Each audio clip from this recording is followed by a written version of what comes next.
Matthew 5:17 to 20. Jesus says, "Do not think that I have come to abolish the law and the prophets. I have not come to abolish them, but to fulfill them." Ano talaga ang kahulugan nito versus sa pinanghahawakan ng mga napakahigpit magpairal ng law? Literally, completely, absolutely. In action, in practice, did Jesus really fully submit to the Jewish law and scriptures and lead his followers to do the same? Sino man na masusing mag-aral ng scripture, ng gospels, magandang pag-aralan. Talaga ba that Jesus fulfilled literally yung mga lahat ng laws ng Old Testament? Sabi sa 2 Timothy 3:16 to 17 naman, all scripture is God-breathed. Itinuring ba talaga ni Jesus ang scriptures? Ang Jewish scriptures, now commonly called the Old Testament, although not all of the Jewish scriptures completely correspond to what we call now the Old Testament, but mostly. Itinuring ba talaga ni Jesus ang Jewish scriptures as 100% inspired to the point of modeling absolute submission and obedience to it? Because if he did, why would he get into trouble with the religious leaders? Ang laging inaakusa sa kanya ng mga leaders ng Jewish religion, hindi niya sinusunod ang tradisyon, hindi niya sinusunod ang scripture, hindi niya sinusunod ang mga kaugalian at mga batas. So talaga ba that he literally fulfilled all the law? Talaga ba itinuring ni Jesus that all of the Jewish scriptures were inspired? How much should Jesus' followers follow the Jewish scriptures or the Old Testament? Rethink spirituality. Reshape, according to Jesus, the scope of Jewish scriptures. How much to refer and differ to them in religious and personal life. Napakalaki ng impluensya sa pang-araw-araw na buhay ng tao kung gaano talaga siya magde-defer, magsasubmit, mag-o-obey sa Jewish scriptures and law. Si Jesus, ipinadala ng Ama para magpalaya mula sa napakaraming paghihirap dahil under the law. Ano talaga dapat ang pananaw ng naniniwala kay Kristo sa pagsunod sa mga batas sa mga Hudyo? Aming Ama sa langit, turuan niyo po kami na maunawa ang mga salita na kapupulutan namin ng aral at magkakalag sa amin mula sa mga tali at pagkakakulong sa napakaraming hindi naman dapat pagkatalian at pagkakulungan. Give us enlightenment. Empower us with your Spirit that we may plumb the depths of your words and apply them practically, intelligently and wisely in our daily life. Teach us. In the name of Jesus we ask.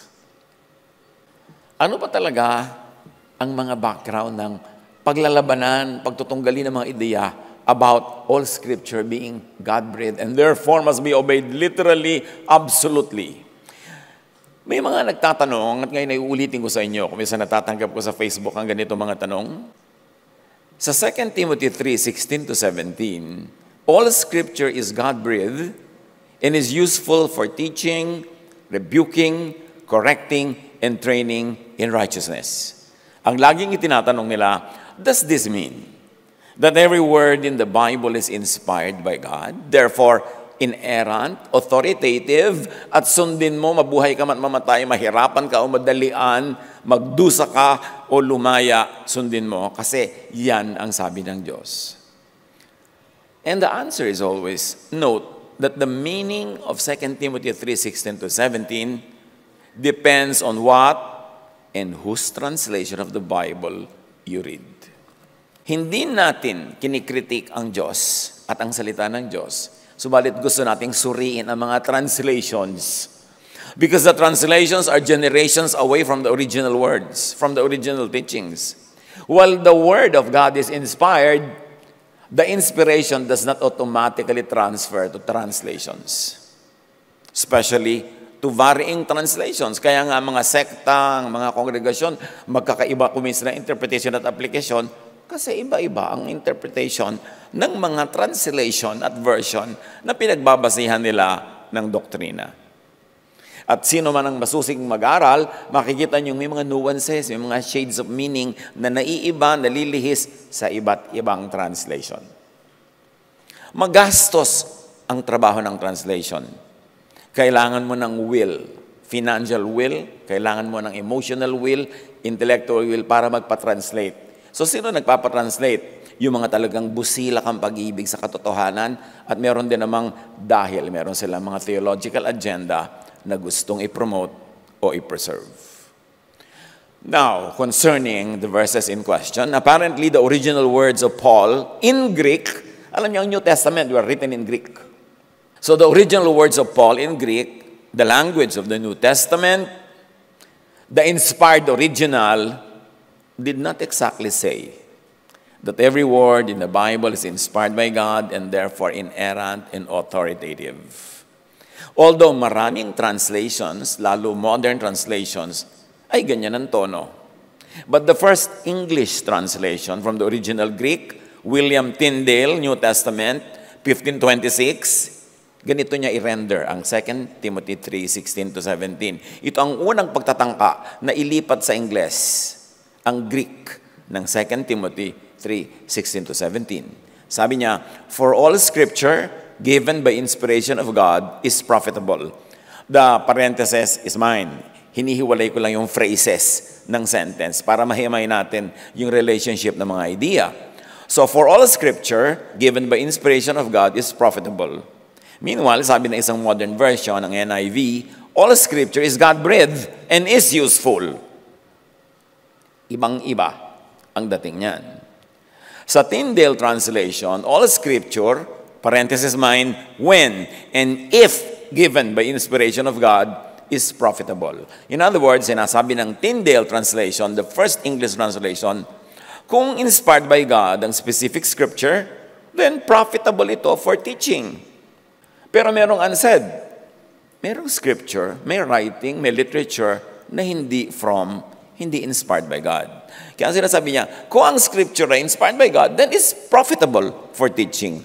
Pero yung mga modern translation, all Scripture is inspired. Lumipat yung verb. Kaya yung mga serious mag-aral niyan, aralin nyo to, magandang pag-aralan. Napakaraming writings, writers, prophets, editors, redactors, and theologians na sumausaw. At patuloy na sumasawsaw sa translations ng Scripture. Kaya lagi kong ipinapayo, magbasa kayo ng maraming translation. At least 3.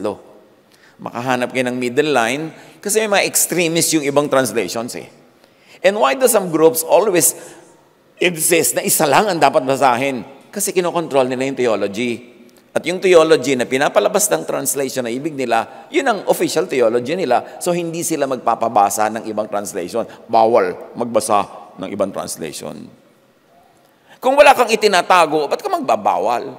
You should encourage scholarship, research, study. So, it's all important na mag-Jesus filter. At mahalaga rin, kung gusto nyo pa magbasa, basahin nyo si Frank Nelt, yung kanyang The Real Story Behind the Translation of 2 Timothy 3:16. Mahaba-habang basahin, hindi ko na yan i-discuss. At may, of course, may iba rin siyang points doon na hindi naman lagi tayong agree. Pero diniscuss niya kung paano tinranslate ang history ng iba't ibang translations ng 2 Timothy 3:16. The only choice is this. All Scripture is inspired or Scripture when inspired is profitable. Kaya pag-aralan nyo. Ang Luther Bible of 1545, Martin Luther led the Reformation. 2 Timothy 3:16, ito ang rendition ni Luther, ang mga punctuations kanya. Ang Greek ay walang punctuation. Kaya ang mga nagtatranslate, namimili ng punctuation. And we will deal with that a little bit later. 2 Timothy 3:16-17, sabi ni Luther, for all Scripture, inspired by God, is profitable for doctrine, for judgment, for correction. So nagiging qualifier yung inspired by God. Luther is also saying that a man of God may be perfect, fitted for all good works. Now, ang Greek, dikit-dikit ang letters. walang punctuation marks, as I will show you in this wall from Ephesus that I visited in 1987 and visited again. Kita niyo yung mga Greek. Huwag na kayo sa akin tumingin, doon na lang sa Greek. Okay? Ay, mga kulot-kulot ko dyan. Yung Greek, wala yan na punctuation at dikit-dikit. At yan ang pinagkuhanan ng 2 Timothy 3:16 and 17. Clustering and punctuation are in the hands of the translator-interpreter. Ang laki ng influence na nagtatranslate sa magiging kahulugan. Halimbawa, nabasa mo ito in Greek letters. Charan! Basahin nyo yan on your own.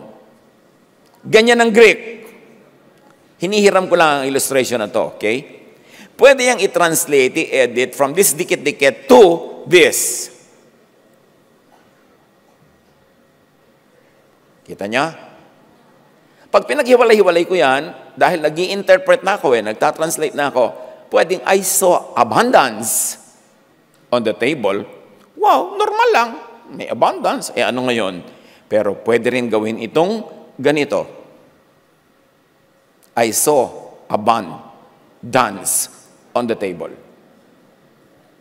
Ibang-iba na. Depende sa pananaw o agenda ng translator. Kaya mahalaga, sinusuri ang translation. The American Standard Version, itong sabi sa 2 Timothy 3:16-17, every scripture inspired by God is also profitable for teaching. Now, the American Standard Version is a new edition compared to the Luther and the Tyndale versions. Ang sinasabi nito, lahat ng scripture na, if inspired by God, is profitable.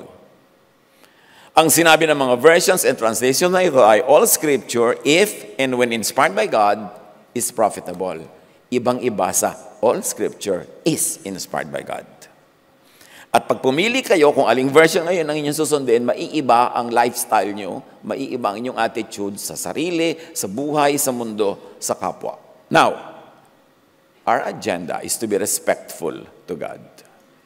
And to be respectful to God, dapat ihiwala yung words, yung scripture na inspired talaga niya from words and scripture na marites lang. Kasi maraming marites. Dapat mag-Jesus filter. Bakit? Sabi, Christ gave His own body to destroy the law of Moses with all its rules and commands. Ano ba yung mga nandyan sa law? May mga laman niya na Jesusness, kahit hindi pa nagiging tao si Jesus noon, because the Word has always been around. So meron niyang the Word, Jesusness, at merong moral laws, like igalang mo yung magulang, huwag kang mangangalo niya, huwag kang magnanakaw. Tapos merong civil laws, pag may nagkasala, batuhin, patayin, pag kami nangangahoy, nangunguha ng mga panggatong, tapos sabat, patayin, tapos ang kumakain ng mga hipon, mga ganito, ay mali, mga civil laws and ceremonial laws. Hindi ka dapat kakain ng hindi nahugas ng kamay a certain way, kaya lagi nagagalit yung mga Pharisees kay Jesus at sa kanyang disciples. Hindi nila sinusunod itong mga laws na to. At saka maraming marites din. Maraming nagsingit. So, dapat salain. Yung mga moral laws that are universal, inulit ni Jesus, in-emphasize ni Jesus, tuloy yun. Hindi yun tatanggalin. Pero yung mga ceremonial laws, mga civil laws, pang kanila lang yun. Hindi ka dapat makisali. Dapat yon ay ilagay na sa file. Now, God-breathed applies only to the spirit of the original text, not automatic to translations. Kahit pasabihin natin that the Word of God is inspired, it is the original rendition in the original language that is inspired. The inspiration may and may not carry over to translations. Dapat hindi ka lubos na tiwalang-tiwala sa translation kasi Word of God. Kasi, yun nga, I saw abundance and I saw abundance, ibang-iba na. Nakataya ang iyong ikabubuti, ang iyong kalusugan, kaligayahan, kasaganaan, kaya dapat manuri. Lugi at kawawa ang susunod sacrificially sa text and translation na marites lang pala. Kaya si Jesus, concerned siya sa mga tao. Paul did not say all writing is inspired of God and is profitable for, at dapat pagsakripisyo ang sundin. Though later translations lang, marami ganyan ang sinasabi. What Paul wrote in the Greek says, all God-breathed, lahat ng inspired writing ay, hindi lahat ay inspired writing, therefore. Ang laki ng pagkakaiba, lalo na sa application. At napakaraming tao, needlessly nahihirapan, napapagod, nagsasakripisyo, kasi nga ang reading nila, all Scripture is inspired.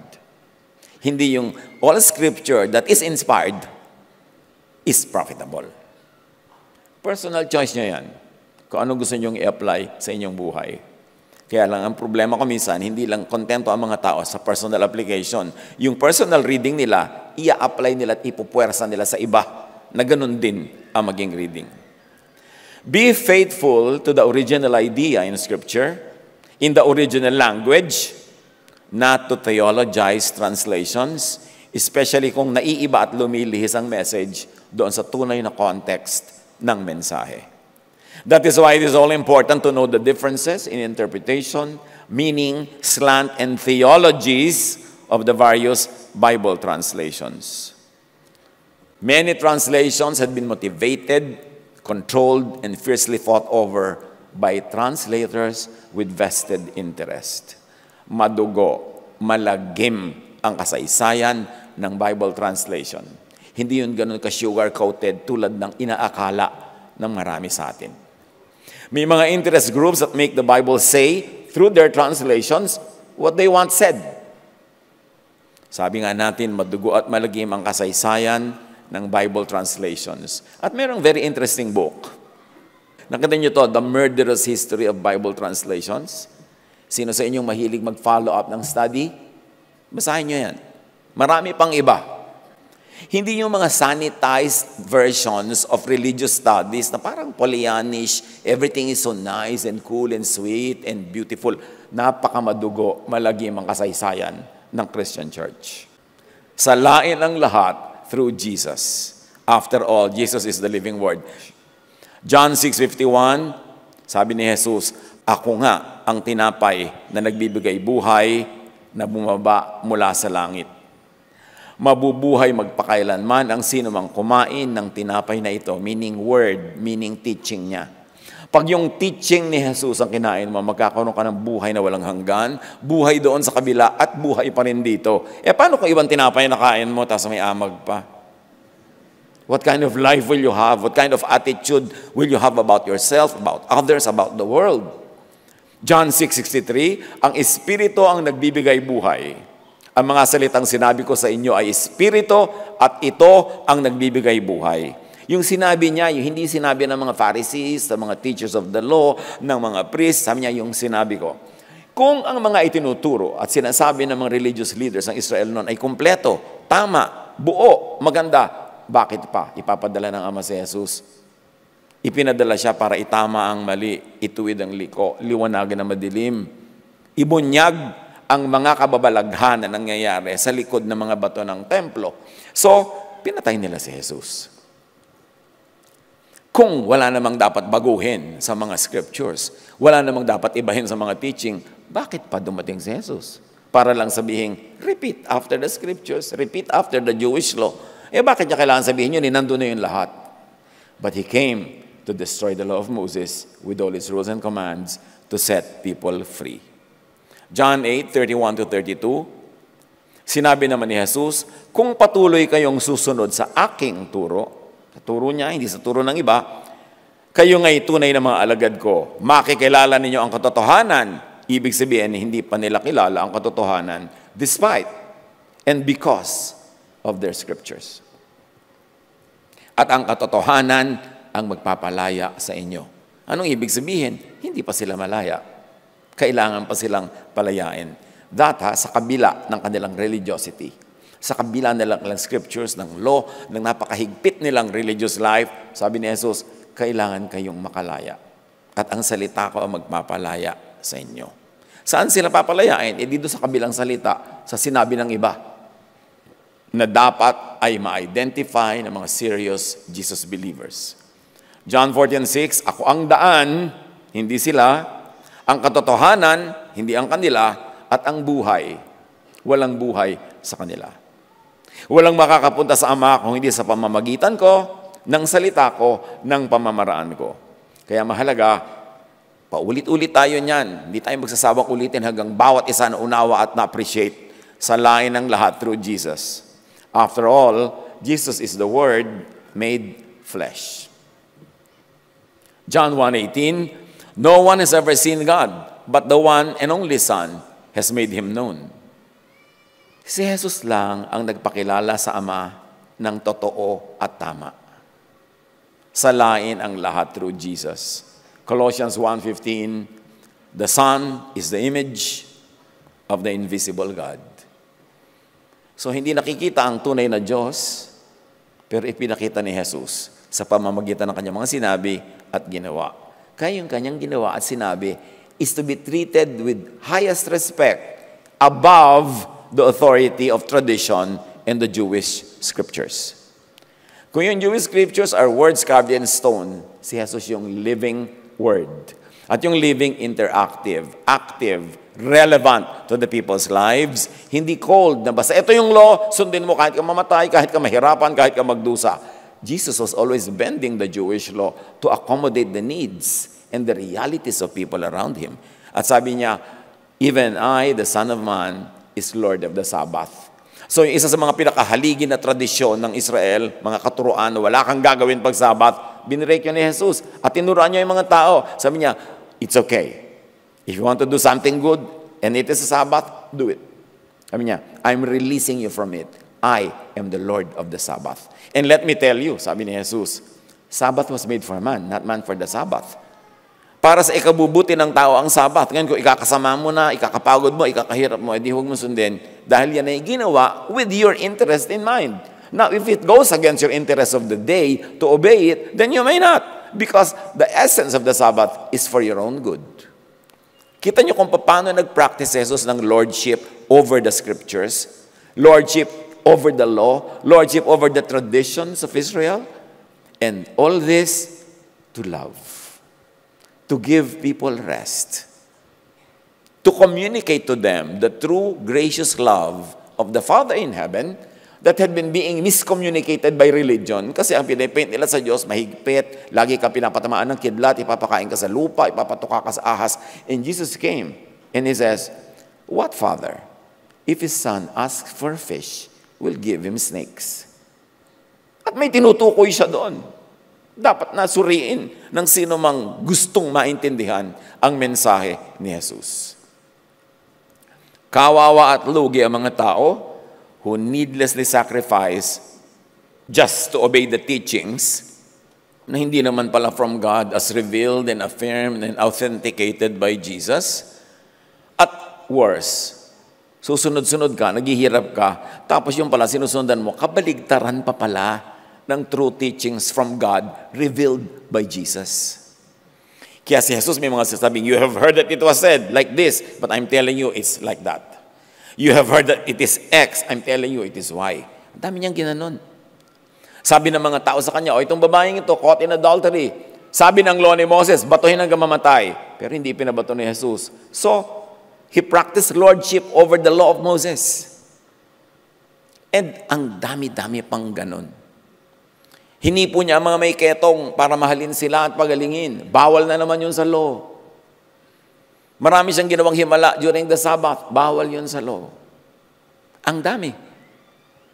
Yung nagbubulag-bulagan lang ang hindi makakakita, na hindi literal, na sinasabi ni Jesus that I came to fulfill the law. Hindi mechanically, literal, and physical. There is another level of fulfillment that was happening. Kaya galit si Jesus sa Pharisaic teaching, yung teaching ng Pharisees. Matthew 23:15, what sorrow awaits you, teachers of religious law, and you Pharisees, hypocrites! For you cross land and sea to make one convert. And then, by your scriptures and laws, parenthesis mine, you turn that person into twice the child of hell you yourselves are. Ano yung unsaid? Actually, said naman. Sabi ni Jesus, actually, kayo mga teachers of the law and Pharisees, you are children of hell. At ang masama, lahat ng dapuan ninyo, turuan nyo, nagiging doble pa sila ang children of hell. Kasi pag dumapo ang law, ayan, nagkakaroon ng hell sa kanilang puso, lagi silang galit, lagi silang takot, lagi silang guilty, at nanggagalit, nagpapagilty, nananakot. Sabi ganoon, anak na nga kayo ng impyerno, pero at tinuturuan nyo, nagiging dobleng anak pa, kambal ng impyerno. Ganun ang salita ni Jesus sa mga teachers of the law and Pharisees. Listen to Jesus. Meron kasing competing teachings kahit nung panahon ni Jesus. Yung sinasabi niya at sinasabi ng Jewish teachers and law keepers, yung sinasabi niyang living word at yung mga written word carved in stone and written on paper, laging may tunggali. At kung sinasabi mo ikaw ay Jesus believer and follower, hindi ka naman dapat malito kung kanino ka susunod at kung kanino ka makikinig. There's a very interesting story, yung tinatawag na transfiguration of Jesus. Matthew 17, 1-5. Jesus took with him Peter, James, and John, the brother of James, and led them up a high mountain by themselves. So may tatlong disipulo, dinala ni Jesus sa isang mataas na bundok. At napag-isa sila dong apat. There, he was transfigured. Before them, his face shone like the sun, and his clothes became as white as the light. So patunay ito ng divine origin and nature ni Jesus. Na iba. Yung tatlong disipulo na natiling tao, ganun lang kung ano yung itsura nila. Si Jesus nagliwanag. Na iba.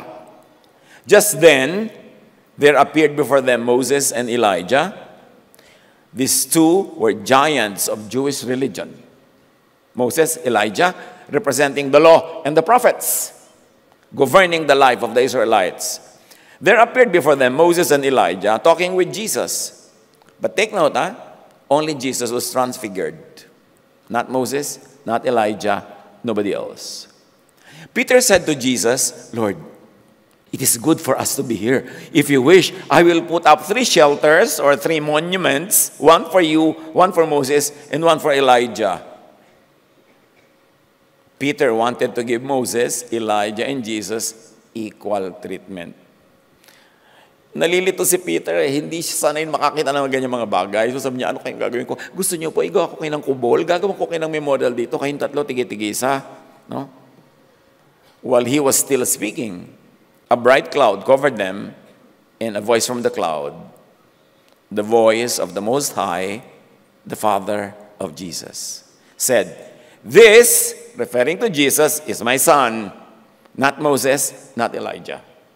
This Jesus is my son, not Moses, not Elijah. Whom I love, with him, not with Moses, not with Elijah, I am well pleased. Listen to him. Minsan, babasahin mo yan, ang napapansin mo lang yung transfiguration, yung himala, but not the message. The message was, there was Jesus, and there was Moses representing the law, and Elijah representing the prophets. And Jesus transfigured, the 2 others did not. And the Father said, this is my son, excluding the other 2. With him I am well pleased, excluding the other 2. And then very clearly, the Father says, listen to him. Meaning not to Moses, not to Elijah, not to the law, not to the prophets, when they're teaching conflict with the teachings of Jesus. So far, clear. Very, very clearly, what was Jesus' dynamics with the Jewish scriptures? Ano ang tunay na attitude at relationship ni Jesus sa Jewish scriptures? Hindi 100% itinuro at ipinairal, hindi 100% literally fulfilled ni Jesus ang scriptures or ang Old Testament. Sa katunayan, maraming baligtad. Jesus revised, canceled, modified, updated, reinterpreted, changed, voided, expired, in fact, destroyed a lot of Jewish scriptures and the laws that went with them. Kaya sabi ng verse, Christ gave his own body to destroy the law of Moses with all its rules and commands. Ephesians 2:14-15. Sa nagpipilit that Jesus came to fulfill the law literally, that all the law is God-breathed and inspired? How could Jesus literally fulfill all the law and at the same time destroy the law? Isipin nyo. Pili ng isa. Did Jesus destroy the law or fulfill all the law? Actions speak louder than words. Watch the body language of Jesus. Kung talagang finulfill niya all the law o dinestroy niya or nire-interpret niya at kanyang nire-apply. Now, could the I came to fulfill the law be another case of mistranslation? Bakit kabaligtaran ito ng malinaw at maraming teaching and actions ni Jesus? Could there have been shady editing na naman, reduction, dagdag bawas by scribes, theologians, who put in the mouth of Jesus and in Scripture words that they want to say and to hear?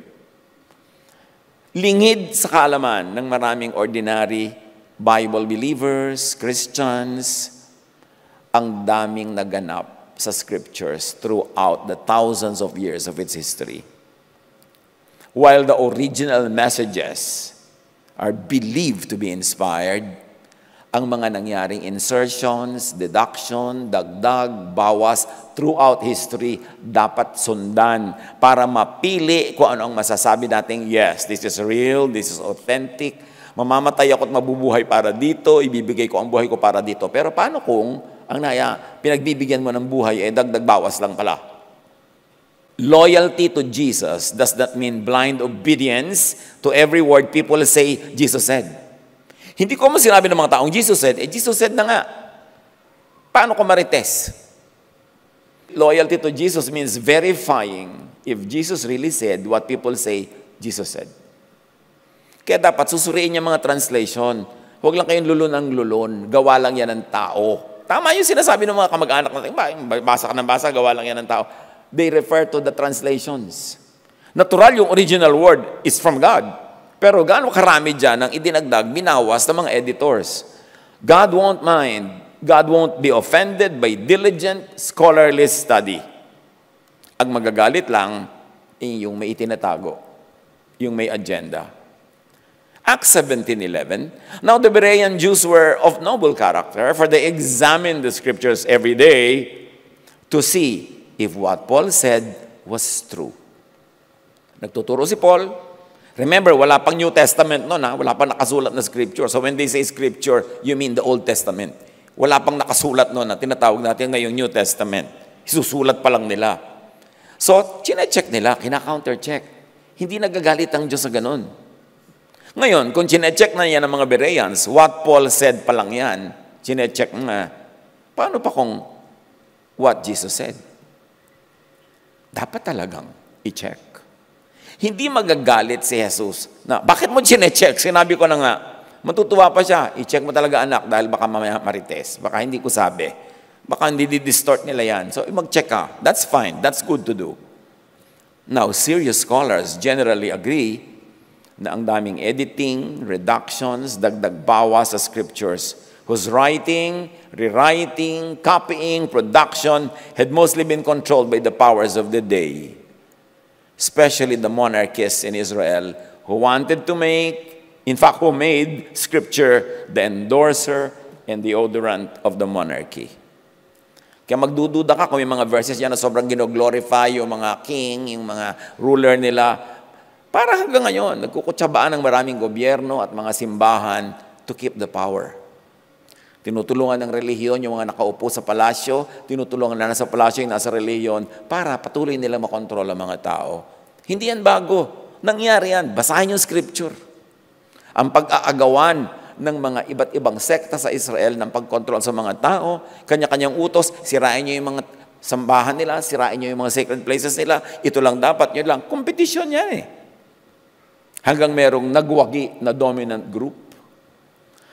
Maraming preachers, teachers na alam ito. Hindi lang kumikibo. They don't want to rock the boat. Ayaw nila sigurong kung ano man may mangyari sa kanilang mga career. Pero alam to ng mga serious Bible scholars, ang daming editing na nagaganap dyan. Dapat mong pag-aralan. Hindi ibig sabihin na itapon mo yung Bible. Suriin mo lang, salain mo lang. Dahil nandyan ang mga turo ni Jesus, na nanggaling sa Ama. Pero marami siyang in-invalidate. Marami siyang dinestroy. Marami siyang inedit para i-update. Dapat alam natin yon.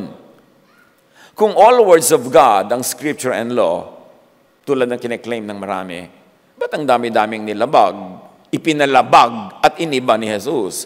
Tulad ng mga laws, regulations on the Sabbath, specific laws of Moses like batuhin ang nangangalo niya hanggang mamatay, diet, cleanliness, at napakarami pang iba. Even teaching on how to have eternal life, in-update ni Jesus. Kahit nga daanin na lang sa paramihan, mag-contest yung Jesus destroyed the law versus Jesus came to fulfill the law. Overwhelming yung Jesus destroyed, changed, updated, reinterpreted the law. Masarap kasing parang tahimik ka na lang para wala ka nang iniisip, wala kang pinoproblema, kahit na hindi naman pala complete truth yung niyayakap mo dyan, pero ang tunay na gustong makawala, makalaya, maliwanagan, maging mabuti, mabait, maibigin sa kapwa, dapat siya sa atin kung alin talaga dyan ang words of God na dapat talagang ipamuhay, sundin, at alin ang siniranan ni Jesus para huwag nang makapandaya at huwag nang makapagpahirap sa tao. Matthew 15:3, 6-9. Jesus answered, "Why do you disobey?" Remember, pag may nakita kayong parenthesis, it's mine. It is a suggested amplification of what the verse could be contextually referring to. Why do you disobey the true God and follow your own teaching, meaning your own scriptures? You ignore God's true commands in order to follow your own false teaching. And you are nothing but show-offs. Isaiah the prophet was right when he wrote that the true God had said, eto daw ang sabi ng Diyos. Sabi ni Isaiah, "All you praise me with your words, but you never really think about me. It is useless for you to worship me when you teach rules made up by humans." At ang kausap dito were the religious leaders of Israel. Nagtuturo sila ng mga batas na invento lang nila, invento lang ng tao, hindi talaga galing sa Diyos. Kayo ba naranasan niyo ng mga kapatid na may nababasa kayo, tapos parang nagtatakli, bakit naman ganito ang Diyos? Ang cruel-cruel. Bakit naman ganyan? Bakit naman ganun? Ayaw mo lang magtanong kasi nagmumukha ka tuloy na erehe at pulibustero. Baka magmukha kang heretic. Pero in your heart of hearts, may tanong ka rin. Kasi dapat naman talaga magtanong. At eto na mismo, sinabi na, you teach rules made up by humans. Your doctrines, your scriptures are only man-made. Sayang naman, lugi naman. Kung ang mga tao, isakripisyo ang pag-ibig, isakripisyo ang karir, isakripisyo ang buhay at kaligayahan sa pagsunod ng mga man-made lang pala. Kaya dapat alamin. Now, this is echoed by Paul in Colossians 2. Therefore, sabi ni Paul, do not let anyone judge you based on their scriptures or standards, by what you eat or drink, or with regard to a religious festival. Trabaho kasi ng mga Pharisees yan, i-judge ka kung anong kinakain mo at hindi, umaattend ka ba ng piyesta, ng festival o hindi, kinakain mo ba ito o yun. Sabi niya, regarding a new moon celebration or a Sabbath day, don't let anyone judge you on these issues, sabi ni Paul.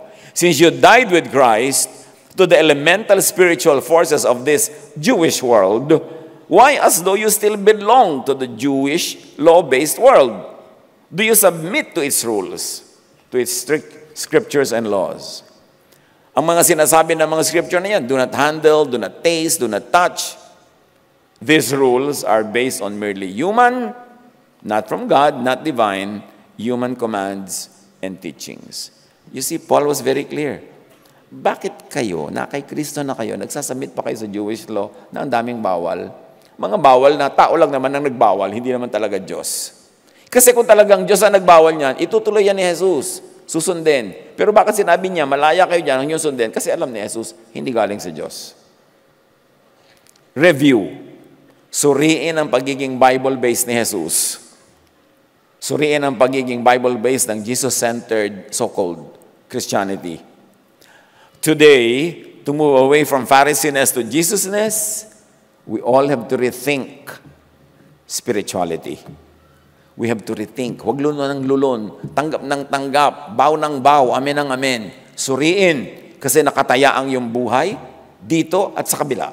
Nakataya ang iyong ikabubuti, ikaliligaya, ikagiginhawa, pati ng iyong mga mahal sa buhay. Nakataya ang iyong buong pananaw, how life should be lived. So dapat pag-aralan.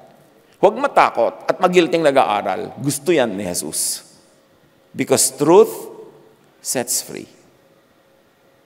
Ang gusto lang na manatili tayong mangmang ay yung mga itinatago. Yung mga gusto tayong kontrolin. Pero kung walang itinatago, sige, study kayo, mag-aral kayo. Pero pag sabi, huwag kang makikinig kay ganito, huwag kang magbabasa nun, gusto ko lang niyang kontrolin. Lalong sinasabi, huwag kang makinig, lalo kang makinig. Sinasabi, huwag mo yung basahin, lalo mong basahin. Kasi may itinatago sa'yo. May sarili kang utak. Dapat gamitin mo yan. Redefine, according to Jesus, the scope of Jewish scriptures. In other words, get from Jesus the cue.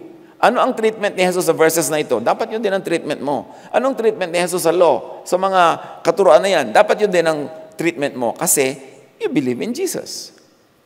Now, mahalaga, suriin the Christian's attitude toward the Jewish scriptures. Naniniwala ka kay Jesus, follower ka ni Jesus, ano dapat ang attitude mo sa Jewish scriptures? Dapat katulad ng attitude ni Jesus. Ang bawat verse, utos, at bawal ba sa Bible ay dapat sundin ng lahat ng tao sa lahat ng panahon at lugar kahit hindi bagay at nakakabuti sa particular individuals or groups. Kasi pag sinabi mong all scripture is God-breathed, dapat sundin, bakit ang dami mga mahihigpit na Christians pero kumakain ng alimango? Eh bawal din yun. Ba't kumakain ng hito o hipon? Bakit kumakain ng pork? Namimili lang sila kung alin yung susundin at kung alin ang hindi. And usually, ang gigil na gigil silang dapat ipatupad yung may mga kinalaman sa mga sexual behavior, may kinalaman sa social behavior. Pero yung mga ganyan, katulad ng diet, kahit ng mga pusakal na napakahilig sa scripture, eh kumakain din naman, binabawal ang Leviticus. Manuri tayo. Kailangan, we take note na ang Old Testament ay Jewish scriptures. Hindi siya Christian scriptures. Bakit napasali ang Old Testament so-called, or more correctly, yung Jewish scriptures into the Christian scriptures? Sinali lang yan ni Emperor Constantine. 300 taon na hindi yan kasali. Nung panahon ni Constantine, kinonsolidate niya ang mga Kristiyano sa Roman Empire, at nagpa-translate siya at nagpalimbag siya ng mga scriptures na kumakalat noon among Christians at yun ang naging New Testament at ipinasali niya sa kanyang koleksyon yung Jewish scriptures sa isang volume. So tinawag tuloy na Old Testament, New Testament. Wala namang Old Testament. The Jews have no New Testament. Sa kanila, isa lang yung Testament, yung kanila lang. Pero para sabihin mong Old and New, parang magkakambal, parang magkasunod. At yon ang naging theologizing ng Christianity from then on. Piliting mag-combine yung old at new, yung law at grace, yung Moses at Jesus, kaya hanggang ngayon lito. The Old Testament ay Jewish scriptures. Kasulatan nila, gawa nila, para sa kanila. At sino man na hindi nila kalahi, kabilang, na nagbabasa nito, ay nakikibasa lang. Lumugar, huwag daigin pa ang ancient Jews sa Jewishness. Sundan ang halimbawa ni Jesus. Ngayon, be watchful. Kahit na tinatawag na New Testament, ay maraming carry over ang Jewish scriptures and law kasi may mga Pharisees na sumapi sa sumisibol pa lamang na Christianity at pinilit i-cross over, i-carry over ang Jewish law that Jesus sacrificed His life to destroy. And sadly, these Pharisees that infiltrated the Christian church succeeded. Recorded yan, documented. And let me cite at least one case. Acts 15, 1-21, hindi ka lalayo. Sa Bible ka, may reference. Kung paano na-infiltrate ng Pharisees ang Jesusness. Certain people came down from Judea to Antioch and were teaching the believers, unless you are circumcised according to the custom taught by Moses, you cannot be saved. Imagine this. Meron kayong evangelism class, salvation class. Ngayon, tulian ang gagawin natin.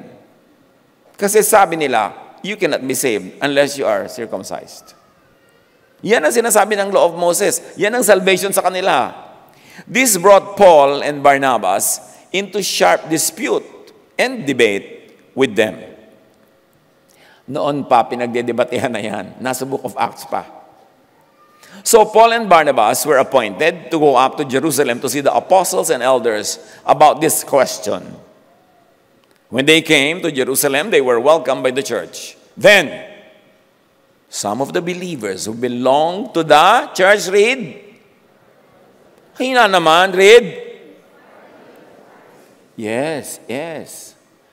Some of the believers who belonged to the party of the Pharisees, still practicing Pharisees inside the Christian church, stood up and said, the Gentiles must be circumcised and required to keep the law of Moses. Imagine, Jesus came to destroy the law of Moses, to set people free from the law of Moses. Then right inside the Christian church in Jerusalem, the Pharisees who had become influential inside the Christian church were saying, keep the law of Moses, circumcise the Gentiles. In other words, they still keep the law in spite of. Parang hindi nangyari si Jesus, parang hindi nagdusa at namatay si Jesus to save people from the law. The apostles and elders met to consider this question. After much discussion, sa totoo lang, ano pa ba ang dapat i-discuss? Ang linaw na ng teaching ni Jesus tungkol sa mga bagay na yan. Peter got up and addressed them. Brothers, God showed that He accepted the Gentiles by giving the Holy Spirit to them, just as He did to us. God did not discriminate between us and them, for He purified their hearts by faith, not by the law. Sabi ni Peter, no. God purified them by faith, hindi law. Bakit na naman law ang pag-uusapan? Actually, God was bringing the Jewish Christians out of and away from the Jewish law and scriptures. There was that awkward moment when it wasn't clear yet that the believers in Jesus would totally separate from Jewism. Yun yung transition. So may mga Jews na Jews, at may mga Jews na naging believers na ni Jesus, magkakasama sila initially. Nagtutunggalian na sila kung kaninong doctrine ang mananalo. Sabi ni Pedro, now, why do you try to test God? By putting on the necks of Gentiles a yoke, meaning the law, that neither we nor our ancestors have been able to bear. Alam natin, tayo, ang mga ninuno natin, wala ni isa sa atin nakasunod sa law. Tapos itong mga Gentiles who have not been part of the law but are now part of the Christian church, papasunurin nyo pa rin sa law na ni tayo'y hindi nakasunod. Now, no. We believe it is through grace of our Lord Jesus, not by obeying the law of Moses, that we are saved just as they are. Very correct ang theology ni Peter. The whole assembly became silent. James spoke up. Remember, the brothers of the Lord never believed in Him up to the last moment. Kaya sabi ni Jesus, a prophet is never believed and accepted in his own home. James, the brother of Jesus, spoke up. Brothers, he said, listen to me. It is my judgment that we should not make it difficult for the Gentiles who are turning to God. So initially, mukhang agree siya kay Peter. Instead, we should write to them, telling them to abstain from food polluted by idols. Law yun. From sexual immorality, fine. That's a general, universal morality. From the meat of strangled animals, again, that's a Jewish law. And from blood, Jewish law. So sabi ni James, huwag na natin silang pahirapan, pero actually, pahirapan natin sila. I-impose natin sa kanila yung mga dietary laws natin. Tapos sabi pa ni James, for the law of Moses has been preached in every city from the earliest times and is read in the synagogue on every Sabbath. In other words, tuloy ang Mosesness, tuloy ang Sabbath, parang hindi nagturo si Jesus tungkol doon. So sabi niya, huwag na natin pahirapan, pero actually, pahirapan pa rin natin sila. This dissonance is right in Scripture. Basahin mo lang mabuti. It's as good as saying, ipataw natin sa kanila ang law of Moses. Pabigatan din natin sila tulad ng pabigat sa ating mga ninuno at sa atin mismo. So much for church councils. Dahil mula nun, ang dami-dami ng council, in succession ang nag-meet at bumuo ng kung ano-ano mga doktrina at creed na malayo na kay Jesus. What happened to Jesus' destruction of the law? Liberation of people from the law. Mark 7:14-19, sabi ni Jesus, remember, ang pinag-uusapan ko, hindi pwedeng kainin. Makinig kayong lahat at unawain ninyo ang aking sasabihin. Hindi nagiging marumi ang isang tao dahil sa pagkain pumapasok sa kanyang bibig, kundi sa lumalabas dito. Makinig ang may pandinig. Hindi ba ninyo alam na hindi nagiging marumi ang isang tao dahil sa pagkain ipinapasok niya sa kanyang bibig, sapagkat hindi naman yun pumapasok sa kanyang puso, kundi sa tiyan, at pagkatapos ay idinudumi. Sa ganitong paraan, hindi ko parenthesis to ng verse. Sa ganitong paraan ay ipinahayag ni Jesus na ang lahat ng pagkain ay maaaring kainin. In saying this, Jesus declared all foods to be clean. Ano ngayon ito pinagbabawal ni James? Ano ngayon ito pinagbawal ng council? Kasi yun ang naganap. Sumulat sila to the Gentile Christians, sinabi nila yon. At mula nun, tuloy-tuloy yun. Hanggang ngayon, marami pang nagsasabing Christians na bawal pa rin sa kanila yan. Big issue. Parang hindi pinalaya ni Jesus. Parang hindi sinabi ni Jesus that all foods are clean. Spiritually clean, hindi clinically clean. Kasi talaga naman kung may maraming pagkain clinically, dudumihan ka nun. Pero hanggang tiyan mo lang, hindi yung spirito mo. Yun ang meaning ni Jesus. Sinabi na nga ni Jesus, tapos may mga bawal na naman. Ngayon, maraming mga grupo na ang buong ang kanilang teaching ay nakasenter on, halimbawa, on food, what you eat or not to eat. On the Sabbath, kailan ang Sabbath at hindi. Samantalang kinlir na ni Jesus lahat yan.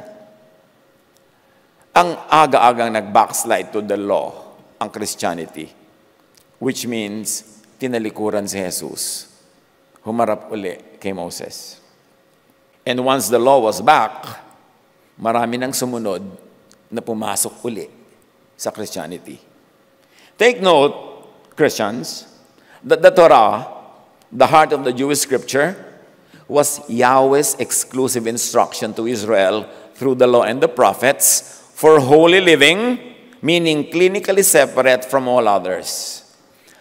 Pag sa Old Testament, nadinig niyo yung word na holy, be holy for I am holy, hindi morality ang pinag-uusapan doon. Clinical separation from everything they consider unclean, like unclean food, unclean people, yung mga Gentiles, hindi ka makikihalubilo dyan, hindi ka pupunta sa bahay ng Gentile, yan yung unclean. And when you try to be holy, it means hindi ka nakikisalamuha sa mga unclean. Hindi tungkol sa spiritualidad yung clean or unclean sa Old Testament. It is about clinical hygiene. Because apparently, they had very strict laws about hygiene and physical cleanliness. Leviticus 1:1-2, Yahweh called Moses and spoke to him from the tent of meeting. He said, tell the Israelites. Puro yan mga utos sa Israelites, ha? Ang tanong ito, Israelite ka ba? Ikaw ba ang pinasabihan? Israelite ba kayo? No. Bakit kayo nakikisali sa usapan na yan? Pati ikaw, hindi ka kakain ng hipon. Pati ikaw, magaganyan. Hindi ka naman Israelite. Sila yung kausap. Slave ka ba dati sa Egypt? Pinalaya ka ba? Kasama ka ba sa Exodus? Ikaw ba yung kausap dito? Ba't ka lumalahok? Nahihirapan ka tuloy. Leviticus 1:1-3, the Lord spoke to Moses from the sacred tent and gave him instructions for the community of Israel to follow. Kasali ba ang community of Filipinos? Community of Chinese? Community of ano? Hindi. So bakit ka nakikilahok? Kanila yan. Deuteronomy 4:1-2, ngayon, O Israel, pakinggan ninyong mabuti at sundin ang tungtuning itinuturo sa inyo. Sundin ninyo ang mga utos na ibinibigay sa inyo mula kay Yahweh. Again, itatanong natin, Israelite ka ba? Ikaw ba ang kausap? Christians, for curious reasons and against the teachings and examples of Jesus, adopted many laws and traditions of the Jews, including their scriptures. Thank you, Constantine. Siya naman talaga ang one big factor kung paano napasama yung Jewish scriptures sa Christian scriptures.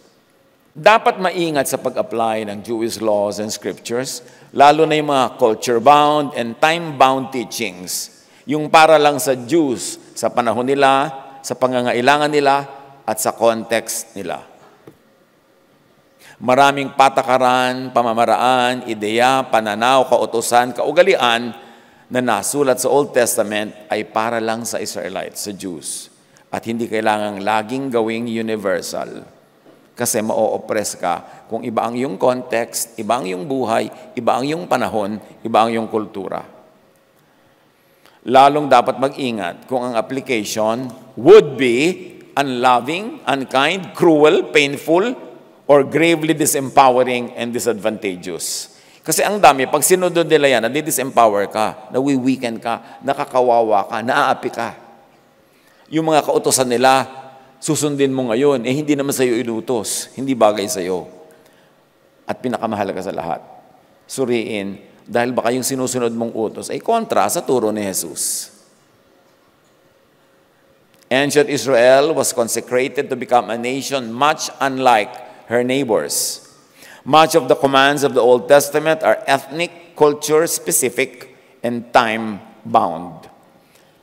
Kahit ang mga Israelites ngayon sa Israel, iba na rin na pag-practice nila ng kanilang pananampalataya, hindi na katulad ng panahon ni Moses.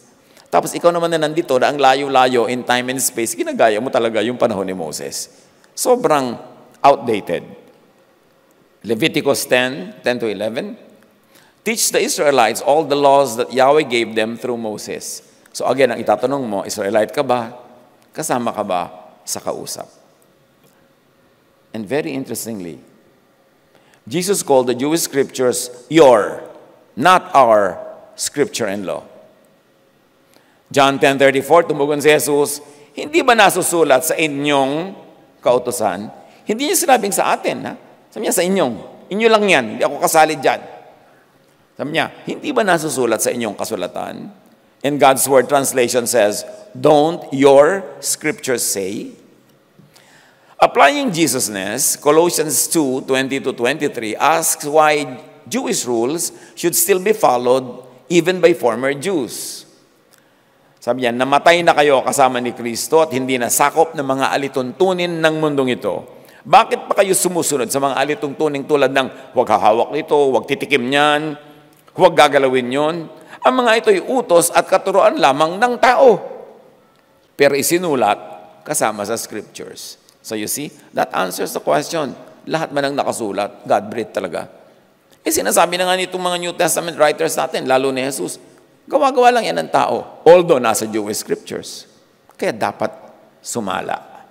Meron dyan ang mga totoo, applicable today, pero alin? Dapat mag-aral. Jesus screened and selected and modified laws and regulations. Jesus even gave new teachings. Most pointed and telling is this. Matthew 19:16-19. May isa namang lalaking lumapit kay Jesus at nagtanong, Guro, anong mabuting bagay ang dapat kong gawin upang makamtan ko ang buhay na walang hanggan? The big question, eternal life. What should I do to inherit, to have eternal life? It's a big issue. Kung nais mong magkamit ng buhay na walang hanggan, sabi ni Jesus, sundin mo ang mga utos ng Diyos. Alin sa mga yon? Ang dami kasing utos, di ba, na nasa scripture. Alin sa mga yon? Tanong niya, sumagot si Jesus. Huwag kang papatay, huwag kang mangangalunya, huwag kang magnanakaw, huwag kang sasaksi ng walang katotohanan, igalang mo ang iyong ama't ina, at ibigin mo ang iyong kapwa gaya ng pag-ibig mo sa iyong sarili. Very interesting answer ni Jesus. Nang tanungin siya kung ano ang daan tungo sa eternal life, hindi binanggit ni Jesus ang distinctly religious, sectarian, and Jewish commandments. Di niya sinali. Omitted. Ang binanggit lang niya ay ang sectarian neutral commandments tungkol sa mabuting pakikipagkapwa. Bakit may puwera? Church, aral-aral naman dyan. Kailangan mag-aral. Anong sinabi, anong hindi sinabi?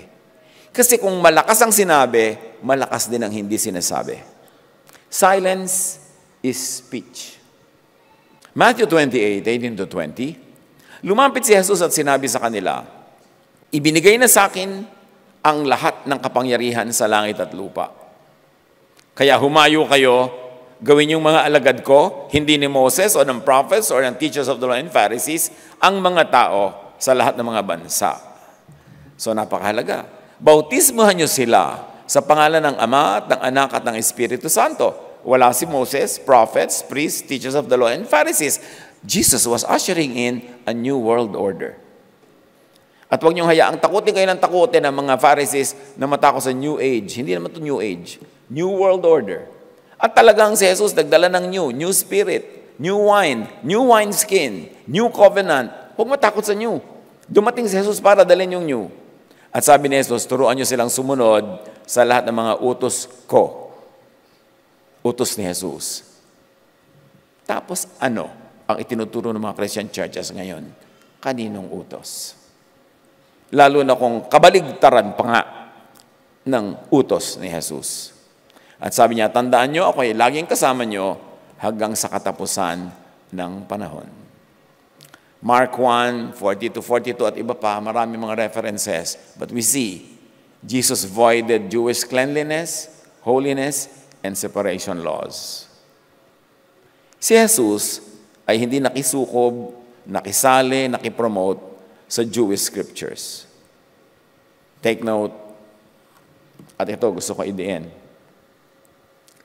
Ang moral law sa Jewish scriptures and their direct variants, especially those repeated, mentioned, stressed by Jesus, have universal value and application. May mga moral law sa Jewish scriptures na effective pa sa atin hanggang ngayon. Lalo yung mga inulit, binigyang diin, ni-refer ni Jesus, tuloy yun. Tulad nung sinabi niya, itong 6 na commands sa binanggit niya, tuloy lahat yan. Hindi naman lahat kinancel eh. Pero may mga kinancel, kaya dapat mong alamin. Ang tribal, national, religious, ceremonial, and civil legal laws of ancient Israel ay para lang sa kanila. Kaya yung batuhin mo ang anak mo dahil hindi na siya virgin, sila lang yon. Batuhin mo yung nangahoy na kumuha ng mga firewood during the Sabbath, kanila lang yon. Batuhin mo ang ganito at ganon, kanila lang yon. So dapat mong inihiwala yun kasi baka hinihirapan mo yung buhay mo, tapos hindi ka naman pala dapat maghirap dahil hindi naman para sa'yo. At dahil talagang mostly pang Jews lang ang Jewish scriptures, ang laking revision of doctrines and practice ang kailangan gawin ng maraming non-Jewish naman na Christian church groups na wagas samang angkin at makisangkot sa Jewish scriptures and laws at todo-todo kung maki-Jewishness. Dinaig pa ang mga Hudyo sa Israel sa pagiging Hudyo. Romans 9:30-32, what then shall we say? That the Gentiles who did not pursue righteousness have obtained it, a righteousness that is by faith. But Israel, who pursued a law of righteousness, has not attained it. Why not? Because they pursued it not by faith, as if it were by works. They stumbled over the stumbling stone. Mabuti pa yung mga hindi Israelite, nakatagpo ng kaligtasan kay Jesus. Kasi humanap sila ng righteousness apart from the law, but also only in faith.